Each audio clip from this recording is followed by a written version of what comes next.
Doctors and surgeons of Reddit, what was your this just got even worse moment with your patients? I had a woman about 3 weeks postpartum, come in through the ER with excessive bleeding. That's fairly unusual timing for that particular problem, normally happens a little closer to delivery. So, I took her to the ER for a D&C, expecting a little retained placenta and that the bleeding would improve as soon as I got it out. Boy, was I wrong. As soon as we got in the ER, she started hosing out blood. This was the fabled audible hemorrhage. Suctioned her out real good, but it didn't really help. So, I did a manual uterine massage. Imagine putting your hand in a boxing glove and then massaging the glove with your other hand, until they could bring me a uterine tamponade balloon. That's a big balloon you fill with saline, inside the uterus to apply constant pressure. Plus, all the meds we gave to make the uterus contract to hold pressure against itself. Finally, got the bleeding stopped and she did okay, once we gave her some more blood. Final blood loss estimate was 1000 cc in the ER, plus another 2000 cc in the OR, plus whatever was at home and in the car. Had to drive herself because her boyfriend wouldn't bring her in. Best part is that pathology report never showed any retained placenta. Her uterus just tried to murder her that night. I got a thank you card from her a few weeks later with a handwritten note in it. Thanks for saving my life, I guess lol. The 80-year-old who came in with a self-inflicted shotgun wound to the chest. As we are fighting to get him stabilized and the surgeons are working to plug all the holes, none of us can figure out why the guy keeps oozing blood. Then, we find out that he had intentionally overdosed on blood thinners before shooting himself. We kept him alive long enough to let the family come into the OR and say goodbye. The 45-year-old who came in via private car, family drove him in, rather than an ambulance, after what was described as a head injury.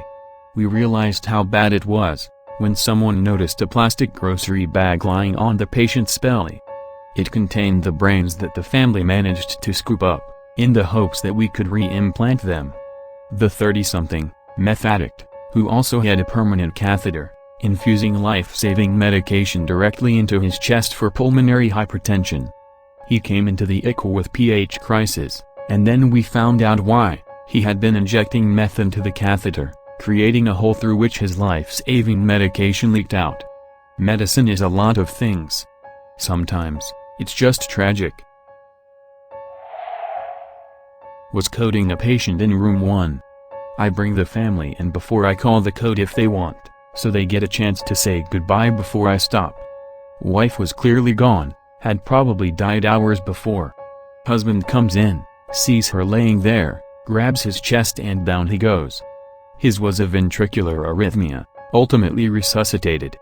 I saw him a year later for something unrelated and he thanked me for saving his life and told me he wished he hadn't lived because life without his wife wasn't worth living. Doctor here, you may have heard that diabetics need to have their eyes checked regularly, because diabetes is actually a blinding condition. This happened probably about 15 years ago, but this patient of mine I had noted, had severe diabetic vascular changes against the retina and required laser intervention as soon as possible.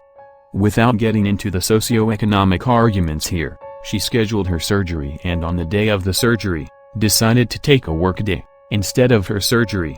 Her job was cleaning, and on that fateful day, she inhaled some of her cleaner fumes, which caused her to sneeze, spiking her blood pressure, and she blew the fragile blood vessels in both of her eyes wide open, and blood started gushing into her eyes. As you might imagine, blood is opaque. You can't see through it. She was instantly and completely blinded in both eyes in a matter of seconds. It took 3 years, multiple surgeries, and a complete lifestyle change, but this patient did recover to have actually fair vision. I still see her now for her annual visits. Not a doctor, but as an EMT trainee. I did my first ride along on an ambulance and we went to check out a guy who fell at a skate park. When we got there, he was conscious, could walk, and talking coherently. He'd fallen and hit his head, no helmet. But we did a full inspection anyway, careful avoiding the obvious bruise forming above his eye. Not much blood, pupils were normal, didn't seem bad, probably concussion and a black eye.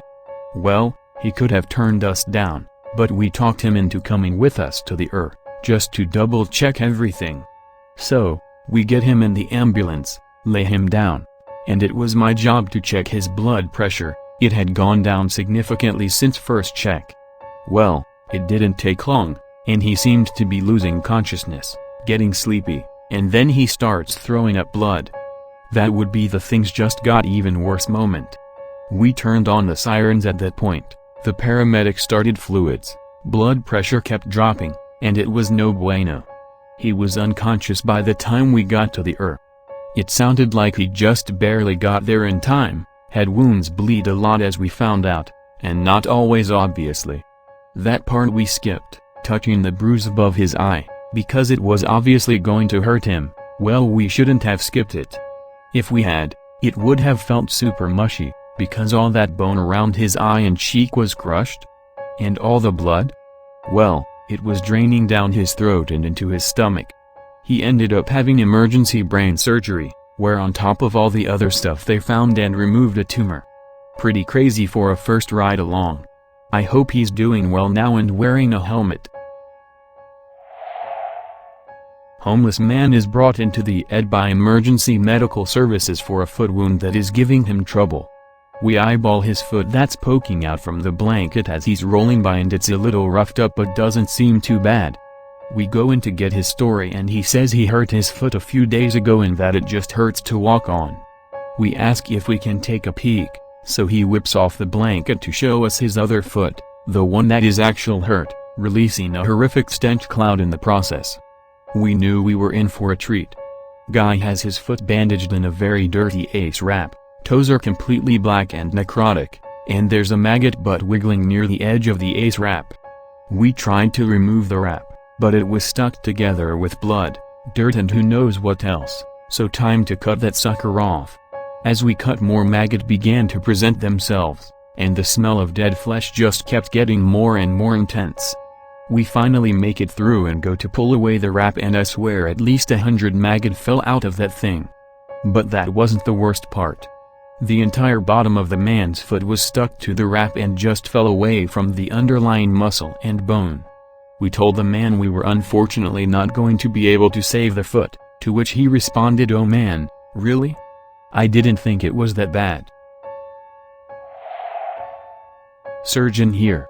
Some young guy, 21-year-old, came in the at 3 a.m. with a stab wound. He waited hours before he decided to come in, laughing and joking around, brought his whole family and friends, mom, dad, brothers and friends. Was a trauma level 1, brought him immediately to the trauma room, systolic blood pressure 70s with heart rate 150s. His body was trying to compensate for a loss of volume. As soon as we brought him to back, he coded, and he was never brought back. Last-ditch effort was made, and a manual cardiac massage was attempted. They crack your chest open and manually pump your heart to restart it.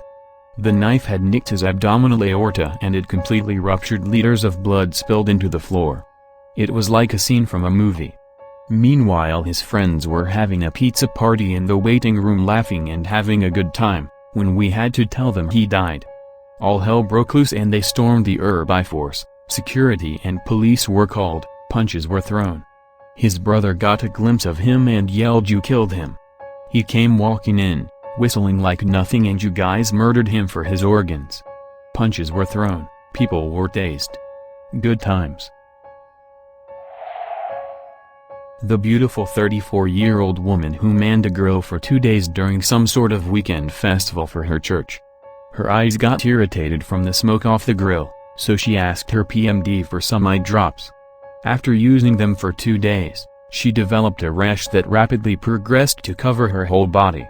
She developed TENS, aka toxic epidermal necrolysis syndrome, which essentially means the most superficial layer of the skin, epidermis, separates from the deeper layers, dermis. This leaves a wound that is similar to the raw spot underneath a big blister, but in her case it involved nearly 75% of her skin. She also developed GI bleeding as the mucous membranes, The moist tissues that line the inside of your mouth, esophagus, stomach and intestines, also separates and bleeds. At the time, we had silver-impregnated dressings, that we had to wrap her in like a mummy and change every day. Despite everything we could do at the main burn unit in a huge metro area in the Midwest, she died. The husband and wife who were brought in at the same time, both with major flame burns. He was about 50% TBSA, total body surface area, and she was about 75%. The woman was intubated at the original ER. She was waking up a bit when she got to our unit and kept trying to mouth something around her breathing tube. In hindsight, I'm pretty sure it was my baby, as she miscarried about 36 hours after she was admitted. She developed an arrhythmia, while we were starting a new central line, big 4 in the neck or chest, and we couldn't stop it. And she died.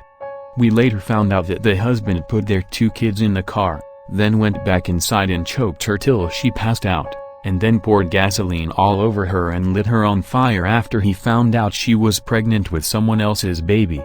He also caught on fire. Gasoline will do that. He survived, got multiple skin grafts and went to jail.